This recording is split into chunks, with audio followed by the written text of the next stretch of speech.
She walked into the restaurant with a child pressed against her chest. Her eyes found me before I could disappear into the routine of trays and orders.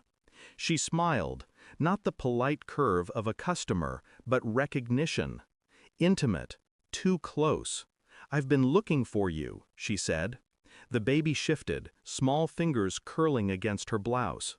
My chest tightened, though I couldn't explain why. 6 months ago, I had handed her a plate of food when she was starving, belly swollen, eyes hollow. It had cost me my job, my dignity. My manager called the police like I was some thief, while she fled into the night. Now she was here, with the proof of her survival, with something more, something I wasn't ready to see. I moved through the motions of service. Glasses filled, plates delivered, but my eyes cut back to her table again and again, unbidden. The baby's face, the small shape of the nose, the curve of the mouth. Recognition twisted in me like a knife. I had seen those features before, in a mirror. I told myself it wasn't possible, that desperation had carved hallucinations into my skull. But when she lifted the child and the light caught those dark, unblinking eyes, my certainty fractured. My wife's absence from my life returned to me with brutal clarity. Those unexplained nights, the strange evasions, the cold distance she claimed was stress. I'd believed her because belief was easier than suspicion. Now suspicion sat across the room, breathing, crying softly against its mother's chest. And I felt something inside me start to collapse. I didn't confront her, not then. Rage is loud, but silence is patient. I asked around quietly, found her name, her address, the story she carried like armor, abandoned, pregnant, living out of her car. But the details didn't add up. No father listed, no family, just her, the child, and shadows. One evening I followed her home, watched through the cracked blinds as she placed the baby in a crib. The way she looked at the child wasn't desperation, it was possession, fierce, protective. I needed certainty, so I took it.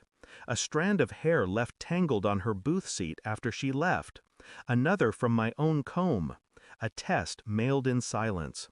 Waiting was a slow burn. Every day I carried plates while my chest carried fire. I smiled at strangers while inside I rehearsed the outcome that would end me, one way or another. The envelope came on a gray morning, thin, unremarkable, but it weighed more than stone in my hands. I opened it with the precision of a surgeon. Words carved themselves into me. Probability of paternity, 99.9%. Mine.